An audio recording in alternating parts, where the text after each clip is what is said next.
Bonjour et bienvenue dans le vlog de batelweb.com numéro 16. Nous sommes le samedi 27 janvier 2024.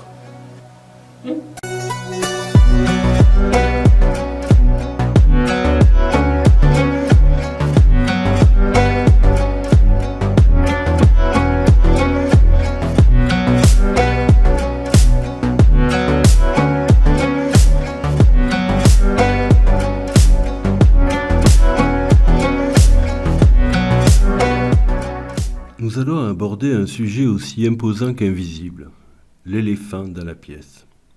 Une expression anglaise, elephant in the room, qui décrit un problème majeur, souvent un tabou, dont tout le monde est conscient mais que personne n'ose discuter.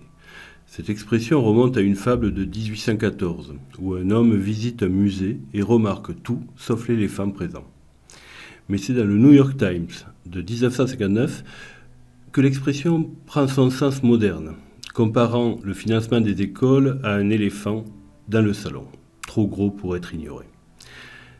Cette expression s'est répandue, utilisée pour souligner des sujets délicats ou controversés que la société choisit de passer sous silence, qu'il s'agisse de questions de race, de religion, de politique ou encore de maladies mentales.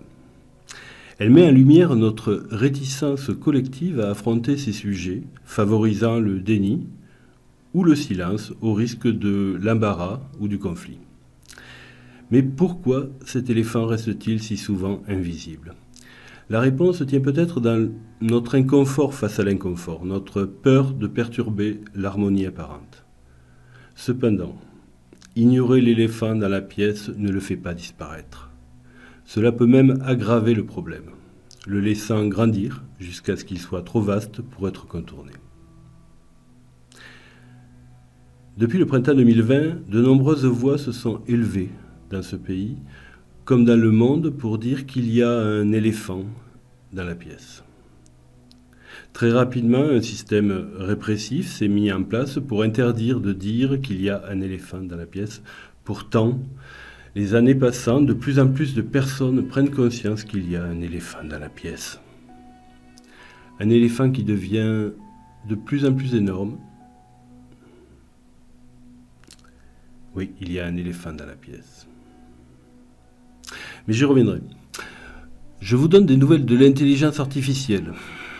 Le Fonds monétaire international FMI souligne que presque 40% de l'emploi mondial est exposé à l'IA, avec un impact plus marqué dans les économies avancées, les nôtres, où environ 60% des emplois pourraient être touchés. Oui, vous avez bien entendu, 6 emplois sur 10.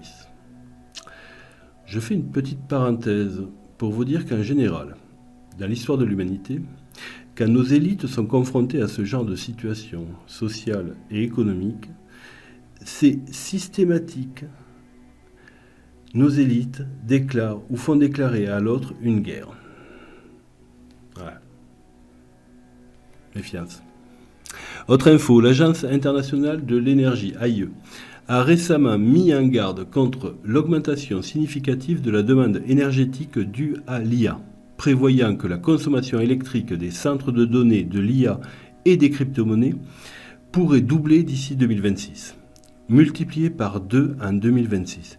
Si nous appliquons les lois de Moore, qui, je le rappelle, prédit que la puissance de calcul des puces électroniques double environ tous les 2 ans, il faut donc s'attendre à une multiplication par 4 de la consommation électrique des centres de données de l'IA et des crypto-monnaies d'ici 2028 et multiplié par 8 en 2030. C'est audacieux. Oui, l'éléphant. Cet éléphant représente tous les non-dits accumulés depuis printemps 2020. Tout ce qu'il est devenu interdit de discuter aujourd'hui. C'est nos anciens qu'on a laissés crever seuls comme des chiens dans les EHPAD. C'est aussi ceux que l'on a assassinés au Rivotril. C'est tous ces gens que l'on n'a pas soignés alors que nous avions déjà les médicaments. C'est ce sentiment d'avoir été violés moralement et pour certains physiquement dans l'intégrité de leur corps. C'est l'absurdité et la cruauté des choix occidentaux envers l'Ukraine. C'est l'interdiction de dénoncer le crime contre l'humanité que représente Gaza. Si je comprends que certains refuseront jusqu'à leur dernier souffle de reconnaître la présence de l'éléphant, je voudrais m'adresser à tous ceux qui pressentent, ressentent ou même voient la présence de cet éléphant. Oui, vous avez raison, il y a effectivement un énorme éléphant dans la pièce et l'obligation qui nous est faite de vivre ensemble va nous contraindre à le voir tous. Message pour les agriculteurs en colère. N'attendez rien de ce gouvernement. Il ne peut que vous donner de la monnaie de singe. Pourquoi ? Mais enfin parce que la France est ruinée. La banque vient de subir un hold-up, messieurs, dames. Elle est dans l'impossibilité d'assurer la continuité de ses services. Voilà, je vous remercie pour votre écoute et je vous dis à la semaine prochaine.